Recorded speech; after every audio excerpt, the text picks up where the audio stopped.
시간 함께 말씀 보도록 하겠습니다. 예레미야서 49장 23절부터 39절까지 말씀 함께 보도록 하겠습니다. 시간 다 찾은 줄 알고 함께 한 목소리로 합독하도록 하겠습니다. 다메섹에 대한 말씀이라. 하맛과 아르밧이 수치를 당하리니 이는 흉한 소문을 듣고 낙담하니라. 바닷가에서 비틀거리며 평안이 없도다. 다메섹이 피곤하여 몸을 돌이켜 달아나려 하니 떨림이 그를 움켜잡고 해산하는 여인같이 고통과 슬픔이 그를 사로잡았도다. 어찌하여 찬송의 성읍 나의 즐거운 성읍이라 버림되었느냐. 이는 만군의 여호와의 말씀이니라. 그런즉 그 날에 그의 장정들은 그 거리에 엎드러지겠고 모든 군사는 멸절될 것이며 내가 다메섹의 성벽에 불을 지르니 베나닷의 궁전이 불타리라. 바벨론의 느부갓네살 왕에게 공격을 받은 게달과 하솔 나라들에 대한 말씀이라. 여호와께서 이와 같이 말씀하시되 너희는 일어나 게달로 올라가서 동방 자손을 평평하라. 너희는 그의 장막과 양떼를 빼앗으며 휘장과 모든 기구와 낙타를 빼앗았다가 소유로 삼고 그들을 향하여 외치기를 두려움이 사방에 있다 할지니라. 여호와의 말씀이니라. 하솔 주민아 도망하라. 멀리 가서 깊은 곳에 살라. 이는 바벨론의 왕 느부갓네살 왕이 너를 칠 모략과 너를 칠 계획을 세웠음이라. 여호와의 말씀이니라. 너는 일어나 고요하고도 평안히 사는 백성 곧 성문이나 문빗장이 없는 홀로 사는 국민을 치라. 그들의 낙타들은 노량문이 되겠고 그들의 많은 가축은 탈취당할 것이라. 내가 그 살적 깎은 자들을 주변에 소리두고 그 재난을 여러 곳에 오게 하리라. 여호와의 말씀이니라. 하솔은 큰 뱀의 거처가 되어 영원히 황폐하리니 거기 사는 사람이나 그 가운데 머물러 사는 사람이 아무도 없게 되리라 하시니라. 유다 왕 시드기야가 즉위한 지 오래지 아니하여서 엘람에 대한 여호와의 말씀이 선지자 예레미야에게 임하여 이르시되 만군의 여호와가 이같이 말하노라.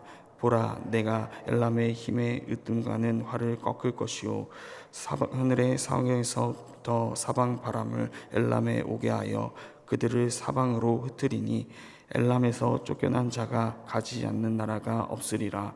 여호와의 말씀이니라. 내가 엘람으로 그의 원수의 앞 그의 생명을 노리는 자의 앞에서 놀라게 할 것이며 내가 재앙 곧 나의 진노를 그들 위에 내릴 것이며 내가 또 그 뒤로 칼을 보내어 그들을 멸망시키리라.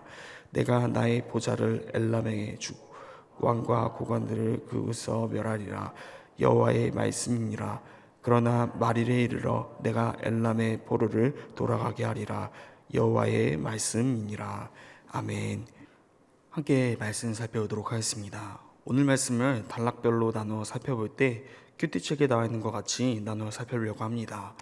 23절부터 27절까지는 다메섹의 심판과 또 28절부터 33절까지는 게달과 하솔의 심판, 그 다음에 34절부터 39절까지는 엘람의 심판과 또 회복으로 함께 살펴보려고 합니다.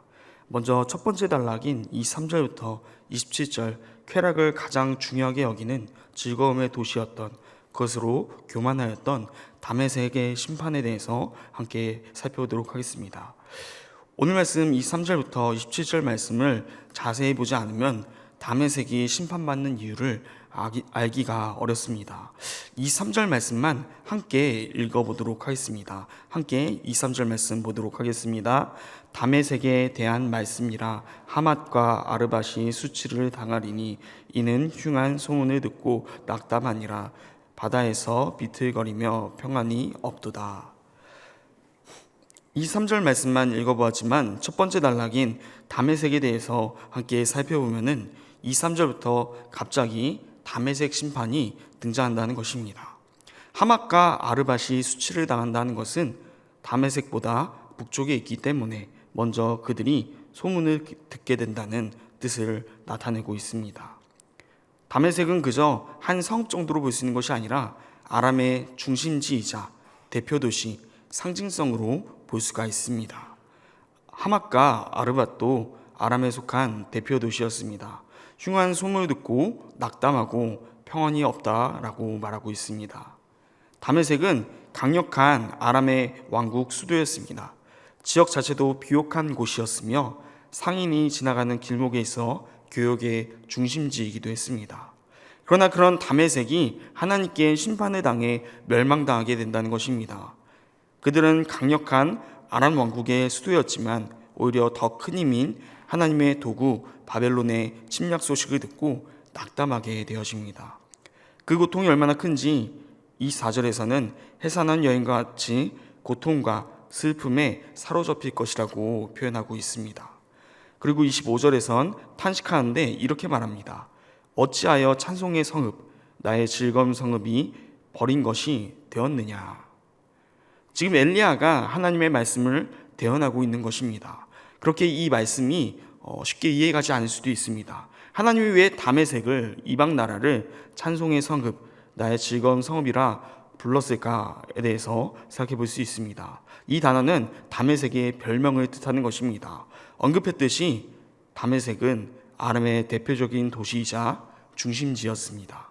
각종 무역 등 부유한 도시였으며 부유한 만큼 타락한 도시이기도 했다는 것입니다. 다메섹은 쾌락의 중심지였습니다. 그렇게 주변 나라 사람들에게 선망의 도시로서 보였던 것입니다. 그래서 찬송의 성읍이라 불렀던 것입니다. 또한 나의 즐거운 성읍이라고 하는데 말하였듯이 쾌락을 중요시했던 도시이기에 즐거움이 이들의 주된 가치관이었던 것입니다. 이것이 그들이 심판받는 이유입니다. 하나님을 믿고 의지하는 것이 아니라 부유함과 풍요로움을 가지고 감사와 축복으로 삼지 않고 오히려 쾌락에 빠져 있었던 것입니다. 이러한 죄악 가운데 빠져있던 그들에게 심판을 말씀하십니다. 오늘 말씀에서 다메섹이 심판받는 이유에 대해 깊이 묵상되었으면 좋겠습니다. 이들이 심판받았던 이유는 쾌락에 빠져 죄를 짓게 되는 것입니다. 그런데 이 죄의 출발은 결국 그들이 가졌기 때문에 라는 것입니다. 그들이 가졌기 때문에 그 풍요와 물질을 가졌기에 타락하게 된 것입니다. 혹시 우리에게 가진 것이 많지 않다면 그것만으로도 하나님께 감사할 이유가 되는 겁니다. 또한 우리가 가진 것이 많다면 조심해야 됩니다. 그것이 권력이든 물질이든 그것을 소유하고 있으므로 때론 나에게 유혹이 들어올 수 있기 때문입니다. 다메섹도 그러하였다는 것입니다. 그래서 26절과 27절 말씀에서 성의 젊은이들, 군인들이 다 죽을 것이며 다메섹 성벽도 불타고 베나닷의 요새들도 불탈 것임을 말씀하십니다. 베나닷은 아람 왕조를 의미하는 것입니다. 하나님은 오늘 본문을 통해 타락한 다메섹을 비롯한 아람을 심판하실 것임을 우리에게 말씀하십니다. 그 후로 두 번째 단락을 살펴보면 두 번째 단락인 28절부터 31절은 게달과 하솔의 심판을 말씀하고 있습니다. 게달과 하솔은 아라비아 사막에 거주하는 유목 민족인데 그런데 자료를 찾아오면 그냥 유목 민족이 아니라 큐티책 왼쪽 설명에도 나와 있지만 약탈을 일삼는 민족이었던 것 같습니다. 그런 그들에게 31절 말씀을 보면은 이렇게 말씀하고 있습니다. 여호와의 말씀이니라 너는 일어나 고요하고 평안히 사는 백성 곧 성문이나 문 빗장 없이 홀로 사는 국민을 치라. 게달과 하솔에 대한 하나님의 말씀은 고요하고도 평안히 사는 백성이라고 표현하고 있습니다. 이어서 성문이나 문 빗장 없이 홀로 사는 국민이라 표현합니다. 그 정도로 안전지대였다는 것입니다. 아라비아 사막 가운데 거주하며 유목 민족이기에 이들에게는 성문이나 문빗장이 없었습니다. 그렇기에 그들은 약탈을 일삼는 민족이었지만 스스로 아이러니하게도 고요하며 평안히 살았던 것입니다. 그리고 성문이나 문빗장 없이 홀로 사는 것이 그들에게 있어 하나님 앞에 교만이 아니었을까 생각해 봅니다. 그런 그들에게 하나님은 29절에서 그들의 장막과 양떼와 휘장과 모든 기구와 낙타 모든 것을 빼앗아 소유로 삼으라고 적군들에게 말씀하십니다. 약탈하던 민족이 오히려 약탈당하게 되는 것입니다. 절대로 자신은 안전할 것이라 생각하였던 그들의 교만이 하나님의 심판 앞에 무너지게 될 것이라는 겁니다. 이들은 스스로 교만하여 언제나 평안할 것이라 생각하며 다른 이들을 약탈하는 이기적인 생각을 가졌던 자입니다. 자신만 잘 되면 된다는 생각을 가지고 있었던 것입니다. 그런 게달과 하솔에게 하나님은 똑같이 그들이 베푼 대로 당하게 하십니다. 그리고 그들의 교만인 평안과 안전을 빼앗아 간다는 것입니다. 32절을 보면은 훔치고 빼앗기고 땅끝까지 흩으시고 재앙을 내리신다 말씀하시며 영원한 황무지가 될 것이라 말씀하십니다. 이들이 심판받는 또 이유는 어제 말씀과 마찬가지로 교만입니다.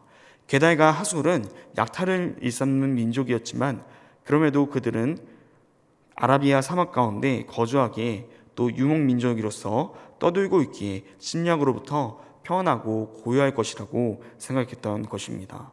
그러한 교만한 생각이 그들을 열방 심판 자리에 세우지 않았나에 대해서 생각해 봅니다. 하나님은 그러한 게달과 하솔을 철저히 멸망시키며 흩으신다는 것입니다. 또 32절을 보면은 그들을 표현할 때 살적 깎은 자들이라 표현하고 있습니다. 이 표현은 예레미야 9장 26절과 25장 23절 말씀 그리고 오늘 본문 말씀 32절 말씀에 동일하게 사용되고 있습니다. 이 표현의 뜻은 당시 신전에서 머리털을 밀어버리는 관습을 가진 아랍 부족을 가리키는 말입니다. 그런 게달과 하솔을 하나님은 심판하신다는 것입니다. 그 다음 단락은 34절부터 39절 강력한 힘을 가치관으로 삼은 엘람의 심판과 회복에 대해서 말하고 있습니다. 34절 말씀을 보면은 이렇게 말하고 있습니다. 유다 왕 시드기야가 즉위한 지 오래지 아니하여 엘람에 대한 여호와의 말씀이 선지자 예레미야에게 임하여 이르시되 34절을 보면은 엘람에 대한 하나님의 말씀이 예레미야에게 임합니다. 지금까지 살펴보았던 다메섹, 게달과 하솔은 비교적 유다와 가까운 지역으로 가나안과 직간접적으로 관련 있는 그런 위치의 나라들의 말씀이었습니다. 그런데 이 엘람이라는 지역은 바벨론보다 훨씬 더 동쪽에 있다는 것입니다. 어떻게 보면 오늘 말씀의 배경인 유다와는 전혀 관계가 없어 보입니다. 이 지역은 메소포타미아에 위치한 지역으로 직간접적으로 유다와 연관성이 생길 수 없는 지역이기 때문입니다. 엘람은 창세기에서 처음 등장하는데 노아의 아들 셈, 그 다음에 셈의 아들로 엘람이 등장하게 됩니다. 그리고 그 후에 아브라함이 조카 롯을 구하기 위해 동방의 왕들과 전투를 벌이는데 그중 하나가 엘람 왕 그돌라오멜이 되는 것입니다. 이 아브라함 시절 때는 몰라도 이제 가나안 땅에서 정착한 이스라엘은 엘람과는 직접적인 연관이 없습니다. 중간에 바벨론이 가로막히기 때문입니다. 그런데 하나님은 오늘 말씀에서 열방 심판을 언급하시며 엘람이라는 나라를 말씀하신다는 것입니다. 이 엘람은 궁수로 유명한 나라인 것 같습니다. 그렇게 35절에 이렇게 말하고 있습니다. 만군의 여호와가 이같이 말하노라. 보라, 내가 엘람의 힘에 으뜸가는 활을 꺾을 것이오. 엘람의 힘에 으뜸가는 활을 꺾을 것이라 말씀하십니다. 엘람은 강력한 군사로 제국을 이룬 국가였다고 합니다. 특히 군사 중에 활을 다루는 능력이 뛰어나 궁수가 유명한 국가입니다. 그렇게 하나님은 이들에게 엘람의 힘에 으뜸가는 그 활을 꺾을 것이다 라고 말씀하십니다. 오늘 말씀에서 이들이 의지하는 것은 활, 즉 자신의 군사력, 힘이었던 것입니다. 그런 그들을 36절에서 철저히 흩으시고 포로들이 여러 나라로 끌려갈 것이라고 말씀하십니다. 이 말씀을 통하여 하나님은 고대 근동의 하나님이 아닌 열방의 하나님이심을 우리에게 깨닫게 하십니다. 이스라엘의 하나님이라면 하나님은 북이스라엘과 남유다 두 나라만 벌하시며 다시 회복할 것입니다. 그러나 하나님은 이 땅을 창조하시고 모든 만물을 다스리는 분이시기에 열방의 나라를 심판하시며 가나안 고대 근동 지역뿐만 아니라 페르시아에 위치한 또 현재 이란 지역인 엘람까지도 심판하시는 분이라는 것입니다. 하나님의 능력과 그 범위는 모든 만물을 향한다는 것입니다. 이러한 하나님은 엘람에게 37절에서 칼을 보내어 멸망시킨다고 말씀하십니다. 그들끼리 능력이 있어 싸우고 이기는 것이 아니라 하나님께서 칼을 빼어 멸망시킨다는 것입니다. 우리 하나님은 열방을 다스리는 분이시며 때론 복을 주시고 때론 심판하시는 분이십니다. 하지만 때론 회복하시는 분이라는 것입니다. 그런데 오늘 말씀에서 회복이라 볼 수 있는 것은 한 군데밖에 나오지 않습니다. 39절 말씀인데요. 자, 읽어드리면 그러나 말일에 이르러 내가 엘람의 포로를 돌아가게 하리라. 여호와의 말씀이니라. 하나님은 36절에서 포로로 잡혀가게 되었던 엘람 사람들을 다시 돌아가게 한다고 말씀하십니다. 즉 다시 엘람이 회복된다고 말씀하시는 것입니다. 이 말씀에서 회복으로 볼 수 있는 것은 오늘 말씀에서 회복으로 볼 수 있는 것은 마지막 9절, 39절 다 한 군데라는 것입니다. 그렇다면 다시 한번 생각해 봅시다. 분명 우리는 오늘 말씀을 통하여서 세 가지 심판을 보았습니다. 그런데 하필 하나님은 세 나라 중에 엘람만을 회복시킨다 하셨을까요? 그렇다면 엘람이 회복된 이유는 또 무엇일까요? 이것을 묵상하며 계속해서 찾아보았습니다. 책도 보고 주석도 보고 영상도 찾아보았지만 아무리 찾아보아도 하나님께서 세 나라 중에 엘람만을 회복시키신 이유를 찾을 수가 없었습니다. 다른 나라보다 의로웠을까요? 다른 나라보다 죄가 적었을까요? 하나님을 믿었던 것일까요? 여러 가지 고민들을 하였고 계속된 묵상 가운데 하나님께서 저에게 이런 마음을 주셨습니다. 나는 왜 구원받았을까? 오늘 말씀 중에 다른 나라 중에 유독 엘람만이 구원받는데 그렇다면 내가 받을 만한 이유는 무엇이었을까? 나는 구원받을 자격이 있을지 스스로 물어본다면 저는 쉽게 대답할 수 없었던 것입니다. 엘람도 똑같습니다. 아무리 찾아보아도 이들을 하나님 앞에 구원받아야 할 이유가 없었기 때문입니다. 왜냐하면 구원은 무엇인가 잘하였기에 주어진 것이 아니라 값없이 우리에게 주어진 것이기 때문입니다. 엘람이 구원받은 것, 다시 그 나라 땅 가운데 돌아오는 것, 왜 하나님이 회복시키실까요? 이 생각이 끊이지 않았습니다. 그렇게 묵상하던 중에 깨닫게 된 것입니다. 하지만 분명한 것은 구원받을 만한 행위나 믿음이 없는데 그저 하나님이 자격 없는 나도 구원하셨다는 것입니다. 내가 구원받는 것은 구원받을 이유나 저의 행동이 있어서가 아닙니다. 그저 하나님의 긍휼히 여기심으로 제가 구원을 받게 된 것입니다. 구원은 하나님의 전적인 은혜이자 하나님의 주권이라는 것입니다. 다메섹과 게달과 하솔 이 나라들이 구원받지 못했는데 엘람이 구원받는 이유가 무엇이었을까요? 다른 것이 아니라는 겁니다. 그저 하나님의 주권이자 전적인 은혜를 누리게 된 것이라는 겁니다. 이것이 하나님의 구원입니다. 우리는 때론 삶을 살아갈 때 상대방을 대할 때 상대방을 판단하기도 합니다. 이 사람은 죄인이야. 이 사람은 구원받지 못할 거야. 이 사람은 너무나 악해. 이 사람은 복음을 들어도 전해도 듣지 않을 거야. 등등. 그런데 오늘 말씀 마지막 절을 통하여 하나님은 우리에게 분명히 말씀해 주고 있는 것입니다. 구원은 어떤 행동과 이유 때문이 아니라 정적으로 하나님의 은혜로 주권으로 주어진 것이라고 말씀하고 있는 것입니다. 오늘 하루를 살아가실 때 그 하나님의 구원의 주권과 은혜를 인정할 수 있길 바랍니다. 그래야 해서 하루 동안 만나는 모든 사람 가운데 나의 지혜와 나의 능력으로 그들의 구원을 재단하는 것이 아니라 그들이 어떤 자들이든 간에 구원은 하나님께 달려있음을 알고 하나님의 그 구원을, 그 복음을 만나는 모든 사람 가운데 전할 수 있기를 바랍니다. 또한 만나는 모든 사람 가운데 그들을 판단하지 않고 하나님의 사람으로 대할 수 있기를 소망합니다. 바벨론보다 더 멀리 있는 엘람에 대해 하나님께서 심판을 선포하시며 또한 그들을 회복시키실 거라고는 아무도 상상하지 못했을 것입니다. 만나는 자마다 그저 하나님의 사람으로 대하며 아껴줄 수 있는 이웃사랑과 하나님의 사랑이 오늘 하루 가운데 실전되기를 간절히 소망합니다.